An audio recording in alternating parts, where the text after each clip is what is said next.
You're listening to Later with Mo Kelly on demand from KFI AM 640. Let's go!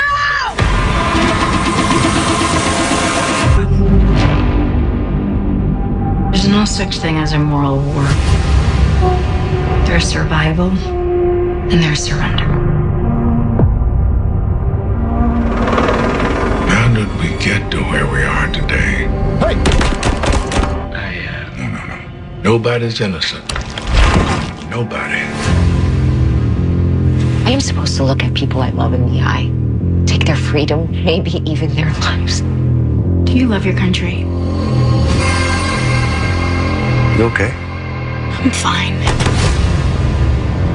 Things are falling apart everywhere.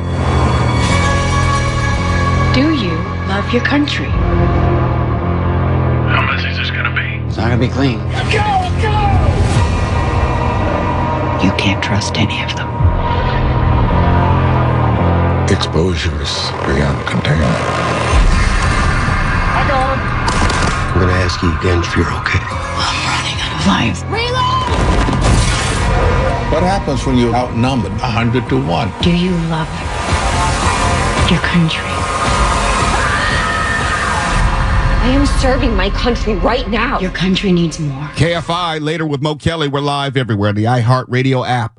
Lioness, new episode Sundays on Paramount Plus, tells the story of a covert CIA strike force led by actress Zoe Saldana, which first infiltrates a terrorist group or cartel by way of a female operative. Dave Annable plays Neil, the civilian pediatric surgeon and husband of Saldana's character Joe. Neil is trying desperately to juggle marriage to a super soldier wife, his patients, and raising two daughters all at the same time. Dave Annable joins me now on the show. Dave, thank you for coming on tonight. Well, thank you very much for having me. What a lead-in. That sounds like a show I'd watch. Well, it's a show I do watch every single week. But let's get into that. Show creator Taylor Sheridan is a force of nature. Some may know you, Dave, from your time on Yellowstone, another one of his shows. Tulsa King is another Taylor Sheridan favorite of mine. I also love how Sheridan will drop himself in Lioness from time to time. What is he like as a creator?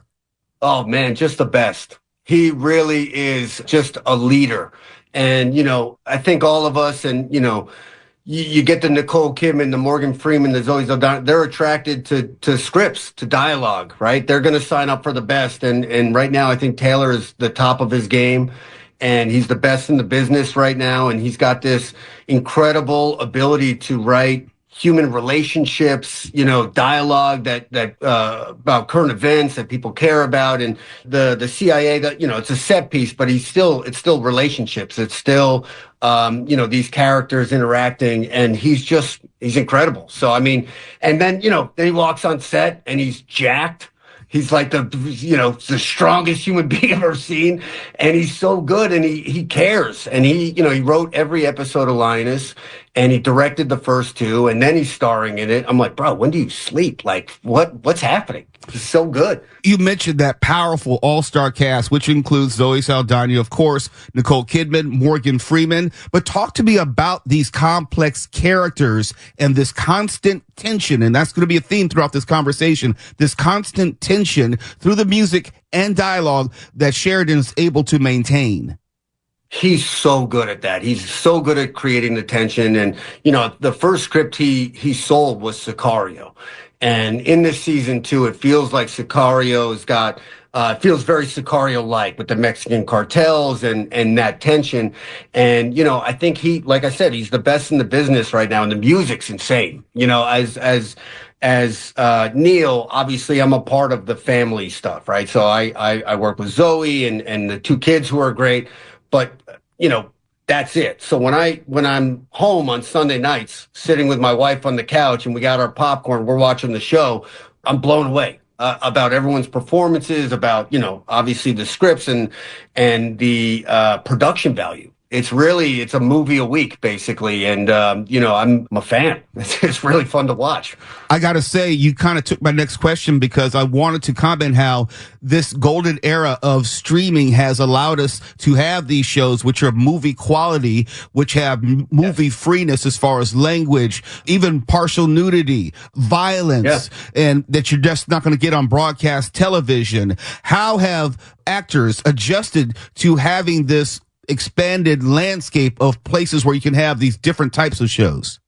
Well, it's a great question because it really has changed. In the 20 years I've done this, it used to be, broadcast television. They make 60 pilots with all the networks, and you're at pilot season, you're trying to get a job, and if you get on a show that works, you're making 22 episodes a year, and now they're making very little pilots, right? And it's the streamers that are picking up these shows, and they're straight to series. And you get someone like a Taylor Sheridan, those shows, are going to be high quality.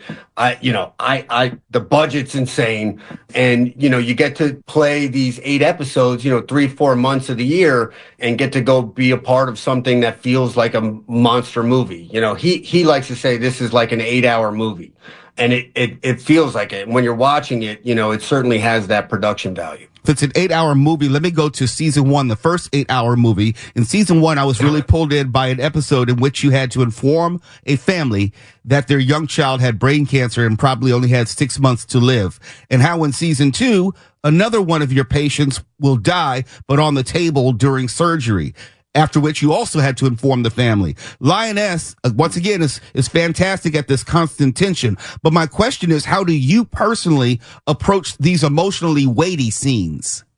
Yeah, well, I think that's twofold. One, I'm a father, right? So that's something I can unfortunately, you got to go to that place where you use your imagination. But to be honest, I'm not that good of an actor. So being able to sit down with a real doctor, I sat down with Dr. Russell Ward, who's up in Temple, Texas, who is a pediatric surgical oncologist, and just kind of speaking to him about his day to day, and then those tough conversations. And he shared with me, I mean, he cried. He remembers his first patient that he had to tell the folks.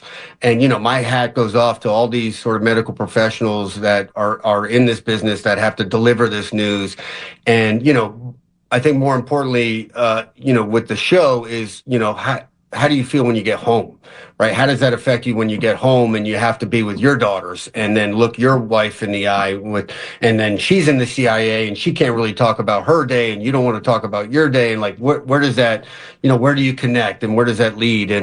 And I think it's beautifully written, and those scenes were very challenging and beautiful and real. Unfortunately, those conversations are happening daily, and somebody's got to deliver that news. And I really benefited from that conversation with the doctor, because you never forget the ones you lose, but it's all those ones that you're saving. That's why you do it. And he had lost a buddy when he was 7 years old to cancer, and that's when he knew he wanted to save children with cancer. And it's a beautiful thing, and just all the respect in the world. I don't remember the exact line, maybe you do, but there was a line to that effect where I think one of your colleagues asked you, why do you do it? Because you lose half your patients, and you said something to the effect of, because I saved the other 50%. Right. Yeah, that was the conversation with Zoe, with Joe, his wife, by the pool. And, it was, he nailed it. Taylor nailed it. And it's funny, when I showed the doctor the script and the scenes, he's like, man, he nailed it. This is how we felt. This is how, the conversation goes at home. And that's just kudos to Taylor. Just knows, there's a reason why he's top dog. I love your character, Neil, because he has to deal with all these known unknowns regarding Joe, his wife, who disappears most of the time. But when she does come home, and I want to end this conversation with a real uncomfortable question. I'm letting you know up front. And I know you probably can't answer this question, but I'm going to take a stab at this, that probably the worst part of your job, the worst part of playing Neil, is all those love scenes with Zoe Saldana, which happen to be in the shower, in the bathtub, and all around the house. And you have your child walking in on you. I've seen the show. It's probably just torture playing Neil, isn't it? Yeah, they weren't in the original script. Those were scenes that I wrote. No, listen, it is what it is, and it's the truth is they are actually very uncomfortable because it's not real. You're not going for that real ride that we all imagine that we would be. That being said, Zoe's incredible, and she's just such a warm and wonderful person, and getting to play her husband is really just pretty awesome. That's a fantastic answer, and I will leave it at that. Lioness season 2 now streaming on Paramount Plus. New episodes each Sunday night. Dave Annable, thank you so much for coming on tonight, and I'll be sure to be tuning in the rest of the way. Oh, these next few episodes are fire. I hope you enjoy them, and thank you very much for having me. Appreciate it. You're listening to Later with Mo Kelly on demand from KFI AM 640. But I wonder how people perceive the actor Ralph Macchio. I wonder, because he will be getting a star on the Hollywood Walk of Fame tomorrow, but it will be in the television category. I've always thought of him as a movie actor. I think most people, when you say what comes to mind with Ralph Macchio, they would say The Karate Kid or some iteration in those sequence of movies. Granted, Cobra Kai is quote unquote a TV show, which you can stream on Netflix, and it's in its 6th season.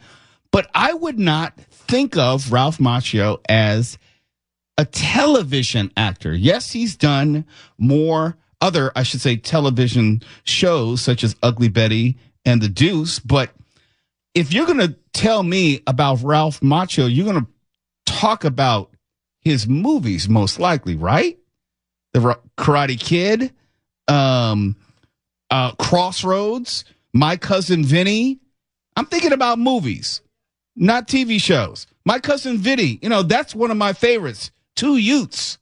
That will always be funny. I completely forgot. Yeah, he's one of the main kids. Yeah. It was weird to see Ralph Macchio pop up in The Deuce because he seemed completely out of place. Yeah, and I don't count cameos per se as part of your television career. He's done TV, but he's known more for movies. And I'm just bringing that up as an aside because he'll be getting his Hollywood star on the Walk of Fame tomorrow in the category of television at 6633 Hollywood Boulevard. And this is according to the Hollywood Chamber of Commerce. Guest speakers tomorrow will include actress Tamlyn Tomita, who's been on this show, who co-starred with Macchio in The Karate Kid Part 2, and William Zabka, who's been on this show, who plays, obviously, Johnny Lawrence in The Karate Kid and Cobra Kai series. And it's hard to believe how quickly life passes us by. Ralph is 63. 63 years old. He's actually, and here's something I did not know until like 2 weeks ago. You know the actor who plays Terry Silver in Karate Kid 3? Thomas Ian Griffith, I believe his name. Yep. If you've seen Karate Kid 3 with bad boy Mike Barnes, he's the heavy in it. And he's supposedly someone who trained with Sensei Kreese. They came up in the army together. It's a position where he's much older than Daniel LaRusso. Ralph Macchio is older than Thomas Ian Griffith. Wow. By about like 7-8 months in that movie. Even though he looked like he was a kid just out of high school or something. And Thomas Ian Griffith looked like he was in 35, 36 years old. Now, in thinking about your question, why would he be getting a star in the television category? If you think about it, as old as Karate Kid is, depending on the judging panel, the age of the judging panel that doles out these stars, they may only know him from television and watching Karate Kid on TV year after year after year. Now, I'm not sure about this, and I'm not trying to disparage anyone's star. Is there actually a body or a judging body, or is it just you pay your $40,000? Oh, that's a good question. Or is it a combination of both? You're not trying to suggest that every single star on the Walk of Fame isn't completely merit-based, are you? I would never say that. I'm just trying to see over the years whether the equation has changed, if it's more about payment and less about, do you go to them or do they come to you? Both could be true. You could go to them and then they decide where they're going to place your star, in which category. Like you pay your money and they say, we just got a submission from a Ralph Machiavelli. What's that in Karate Kid? Oh yeah, that comes on TNT like all the time. USA Network all the time. Yeah, let's put him in the television category. So it says you must have to meet the criteria: professional achievement, at least 5 years of longevity in your category, made contributions to the community, and then you're guaranteed to attend the dedication ceremony if selected. And then you also have to have the committee meets once a year in June. If selected, the celebrity must pay $75,000 sponsorship fee to cover the cost of creating, installing, and maintaining the star. It's gone up because I thought it was like 35. Yeah, 40. It's gone way up. Well, way up. Well, I guess I'm not going to put in my application anytime soon. You've already picked out a spot for it, though. No. I know you have. Speaking of picking out the spot, Macchio's star will be the 2,795th on the Hollywood Walk of Fame. And he obviously has prime location because I didn't know if there was any more space on Hollywood Boulevard itself. There's still a few spaces. I know they got the side streets. They got you going down like all these little. I thought that like 10, 12 years ago, even when I was like a teenager, I'm like, is there still room to put stars on there? Not. It's going to go into the valley pretty soon. It's going to be hitting like La Brea. No, they moved those stars all the way down. They moved them. Oh, they did? Yeah, they moved them all over the place. Off streets, corners, back alleys. After a while, you go and say, where's that star at?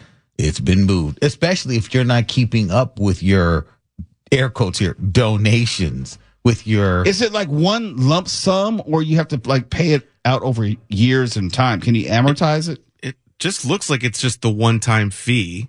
Oh yeah, no, I'm talking about if you're not a regular contributor and they have to make room, they look at those who have not contributed to the fund in quite some time. Oh, I see what you're saying. Well, there is definitely a money aspect to it. He deserves it, though. He deserves it. No, he deserves it. I just think I'm still just stuck on the perception of him as a television talent instead of a movie talent. These kids have never seen him in a movie. That's not my problem. They've never seen him on the big screen. They didn't see My Cousin Vinny. They haven't seen any of this stuff. They don't know who this guy is. They really don't. They're looking at it like, who is this guy? Karate Kid? Yeah, but it's not Jaden. But these kids in our world, they're kids. They probably don't even know. They don't even look at the Hollywood Walk of Fame in the same way that we do. I wonder who's on the committee. That's what I'm saying. I wonder. That would be probably the same committee that picked out Mark Ronner's favorite horror top 100 horror film list. I know the variety people. Variety people get no respect over here. Oh my gosh. Well, congratulations to Ralph Macchio. In spite of the fact that we picked apart the whole process. But so I thought when it comes to TV and movies, I thought that can be like a fusion. Like if like just use Ralph Macchio, is it? I thought it's just TV, movies, and then if you're like a singer, then you're obviously going to be there as like a singer or artist, songwriter. I know this determines what is the like not the logo, but the symbol which is put on the actual star. Yeah. And I know that they had the TV with the little antennae suggesting the old TV for television and movies. I think they had like a film reel. Yeah, it's a camera with the reels. Yeah. Directors, they have the clipboard thing. Yeah. Mm-hmm. The clacker. Yeah. And camera people, they have a different looking camera. There's all type of different symbols. I used to be into this. I used to really be into these symbols and things like that. Well, I'm not going to be getting one, you could in the world of radio. No. Doesn't Handel have one? Yes, he does. Yes, he does. You're dying to have one. I can tell. No, I'm not. It's eating you alive. This goes back to the conversation about the statue. This is a flat statue. It's the same thing. You can't stand it, can you? I really do not care. I care more about the $75,000. GoFundMe going. No. Okay, for real though, if it was affordable and let's say they ran out of room and then now they're going to have to start putting it on like the sides of, Groman's Chinese Theater. They're going to put me down like on Gower Street, somewhere in the back, like Santa Monica Boulevard, nowhere near Hollywood Boulevard. It'll be an asterisk.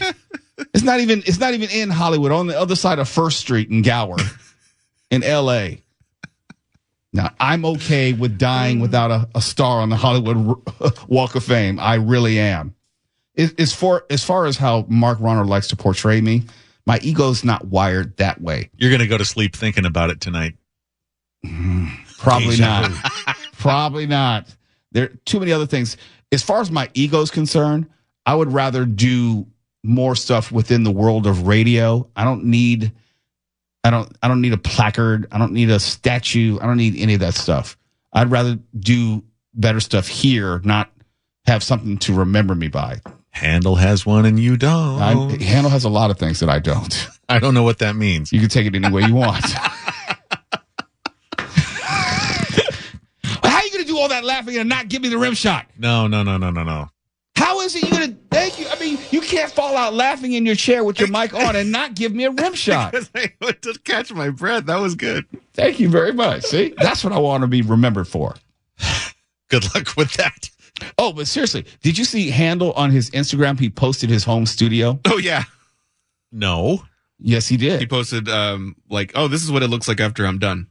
And it's like shows this little, like, quote unquote professional studio. I didn't say it. And he said I didn't say it. No, You but said- he you said- wrote it like that, though. Yeah. He was being sarcastic. It was a nice starter studio. That's kind of what I thought, too. Oh, a little catty. Okay. No, it was. You gotta look it up. Look it up during the break. Because the way he wrote it, He wrote it that way. He was self-aware. Yeah. He was making fun of himself. Yeah. Well, definitely not spoken like someone who's jealous of a star. KFI AM 640. We're live everywhere in the iHeartRadio app. You're listening to Later with Mo Kelly on demand from KFI AM 640.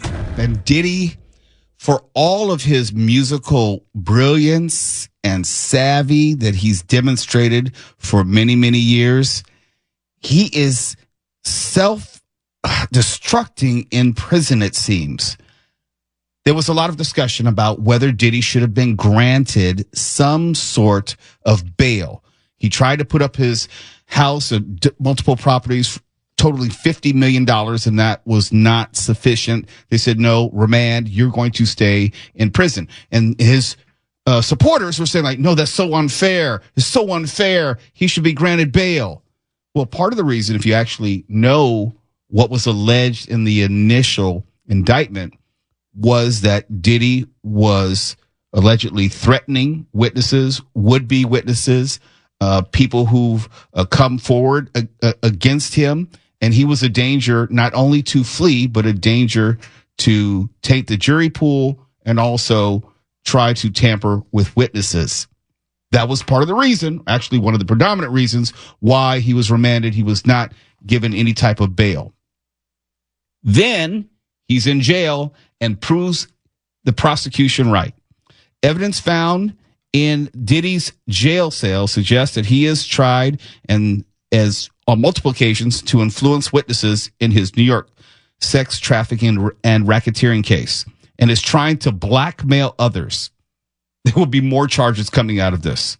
Prosecutors say that he sought to avoid federal detection by using three-way calls and other inmates' phone access codes. But they also have recordings of Diddy talking to his relatives, telling them to contact other witnesses or family members of witnesses to impress upon them to either change their story or find out what they plan to say to prosecutors. So Diddy's probably not ever going to get out again. There's a high likelihood that he's not going to get out before trial, and he's going to be found guilty on enough things where he'll spend the rest of his life in prison. I'm not wishing that for him. I'm just letting you know that this is where all of this is headed. They already had him dead to rights, I would assume, if only because of all the video that they procured. And once again, for anyone who's unclear, it's not about sex parties. It's about forcible rape. It's about statutory rape, possibly underage girls, sex trafficking, prostitution across state lines, a variety of charges, a variety of crimes which are alleged, and the evidence seems to be substantial. And since he's been in jail, he's been criming even more, trying to clean up after himself, trying to tamper with witnesses and influence the jury pool. That is why he was not granted bail in the first place. I don't understand who is advising him, who is helping him, because they're not doing him any favors. Someone should have told him not to do this. If he's first, let's take it on face value that he's not aware of how communications are conducted in and out of prison. There is no privacy. There is no rights. Every single thing that is sent to you, that is said to you, is monitored or recorded. And there are no letters that are going to you that aren't read first. There are no phone calls that are going out or coming in, whatever, that's not being recorded. Even when you're at the glass windows and you're talking across, they are recording those conversations for potential evidence. They are always trying to make sure they have every single thing they need on you. The idea of allegedly reaching out to would-be potential witnesses, whatever, through family members, it's just not prudent on anyone's. This is just upsetting, because I would have thought better of someone who had such involvement with individuals who are from the quote unquote streets, that this would be thing number one you don't do. Don't have stuff in your cell. Why? Because they toss cells nightly. Don't, or not nightly, but they can. And someone like you, frequently, it's just baffling to me. I'm literally speechless that this is happening. What baffles me even more is someone will continue to say, well, Diddy is being treated unfairly. They're out to get him. They just want to bring another black man down. And I see it every single day. And they will allege that Diddy is somehow a target of the federal government, not possibly considering that they have goo gobs of evidence. And he's just been skating along for many years until someone like a Cassie Ventura came out and helped get the ball rolling. But what about Woody Allen? Yeah. Or what about Jeffrey Epstein? Or what about the former president of Abercrombie and Fitch? I think his name was Jeffries, who was just arrested on sex trafficking, and he was allowed out on $10 million bail. What about the Ring Boys? I have heard it all. And if you cared about any of those individuals, you would have brought them to light way before Diddy, because those are stories that are supposedly were made aware long before Diddy. What bothers me is they're more concerned about caping for Diddy than any of his victims. They never care about the victim. Never. It's always about caping for the person who has all the wealth and the power and has abused that wealth and power. And I don't know if he's guilty of everything alleged, but damn it, there's enough evidence to suggest that he's guilty of some of the stuff that he's been charged with. And he's digging himself a deeper hole. And I'll say this right now, if I'm wrong, I'm quite sure you can remind me of it. He's never going to see the light of day again. It's Later with Mo Kelly, KFI AM 640 live everywhere in the iHeartRadio app. You're listening to Later with Mo Kelly on demand from KFI AM 640. Before we get out of here, I always like to just check in with everyone here as far as what they are watching. If there's a new show, if there's a movie that they found on Tubi that was actually not garbage, anything like that. So who's going first? Stephanie, you going first? What are you watching? Sure, I'll go first. I just watched the new Netflix movie Don't Move, which is essentially it's a thriller kidnapping movie where and this isn't a spoiler, it's in the trailer. But the girl the woman that's kidnapped is injected with this weird poison that eventually paralyzes her, so she has to try to work her way out to escape. But there's a lot more that comes around it, so it was a fun watch. Don't Move, Netflix. Yep. Okay. Isn't Sam Raimi one of the producers on that? Does that seem like a Raimi flick? Oh, for sure. Okay. Yeah. I'll check that out.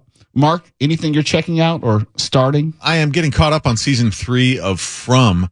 And if you're not familiar with that, it's a supernatural kind of horror, I guess, horror show. And I believe it's by the makers of Lost. So it's a terrific, terrific show. And the lead is Harold Perrineau, who's also terrific. But by God, they better stick the landing on this in the way that they did not at all on Lost. I'm still angry about the way Lost ended. Yeah, I could never really get into Lost. I think when they hit the smoke monster, I was out. I mean, you could never tell if they were just making stuff up as they went along, and I can't tell here either, but the show is like the best thing Stephen King never wrote. It's very good, and it's very intriguing, and it really strings you along, but boy, if they screw up the ending, there's no forgiveness to this. Tuala? I am absolutely positively hooked on Dan to Dan. Dan to Dan is quite possibly one of the most incredible anime series released as of late on Crunchyroll. The last episode that just aired, it scored, I think, a 9.4 on the anime scale, and like highest is like you get is like a 10. And this last episode 4, literally brought me to tears, like literal sobbing tears. Like I had just watched the opening sequence for Up. It was absolutely mind-numbingly good. So if you're into anime, Dan to Dan, it's on Crunchyroll, but it's also on Netflix, but they will repeat episodes of it on Crunchyroll. But yeah, Dan to Dan. Since you mentioned Crunchyroll, I'm watching Robotech from the beginning. Oh, talk about anime from the very beginning, because I looked at Star Blazers. Now I'm going to Robotech, watching it from the beginning all the way through in sequential order.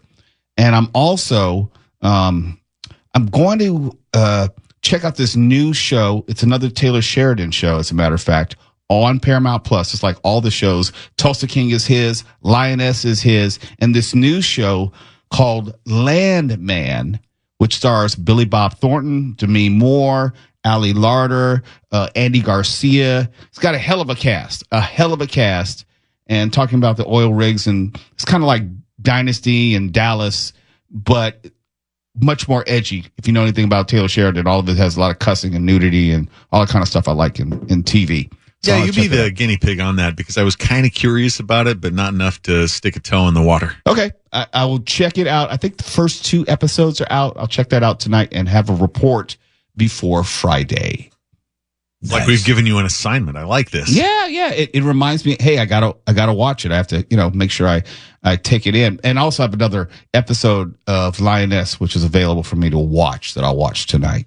That's been on my watch list for a long time, but you've forced me to bump it up to the top, especially if it's got some good action. Oh, highly recommend. Action. And I say this about very few shows. Ozark is one of those shows. If you don't like it after the first episode, you're not going to like the series, because it's very much in line with the first episode. If you don't like Lioness after the first episode, then you can stop watching, because it's going to be more of the same tension, more of the same murder, more of the same cussing, more of the same just absolute bedlam. Nothing you've said sounds bad to me. No, so that's far. what I'm saying. And I couldn't say this in my conversation with Dave Annable, but there are some shots of Zoe Saldana that I would never be able to see outside of this show. Please specify. I have never seen her booty until I saw this show. Thank you for that. In all of its glory. Well, you really buried the lead there. That's what you should have started with. Nice little peach there. Oh, yeah, that's a beautiful woman, let me tell you. And it's her. They show a lot of her. A lot. That's not Gamora. Oh, that's not Gamora. Not green? No, she's not green. There's a fair amount of sex in the show as well. Really? Mm-hmm. Well, thanks so much for that. Yeah. Paramount Plus. Downloading app. Signing in. Yes. I'm telling you, just watch the first episode, or if you can get through the first few. Very few things will I put my name on. I'll put my name on this. If you like Tulsa King, you will love this. They need a Mo Kelly blurb. Honestly, there's nothing like that in the kind of special ops type of category that I won't watch. I just love that stuff. Even documentaries. Oh, this is special ops of special ops of special ops. And I know it sounds like I'm putting a lot on it, but the show is so damn good. It deserves it. But he is responsible for Sicario. Yes. 1 and 2. So 1 and 2. I'm already sold. I know what he does with special ops. Oh, those are good. The 2 Sicario movies. Oh, Yes. there are a bunch of headshots in this too. It's up close and personal. What's not to like? KFI AM 640 live everywhere on the iHeartRadio app. Common sense left California a long time ago. We're bringing it back. KFI. And KOST HD2. Los Angeles, Orange County. Live.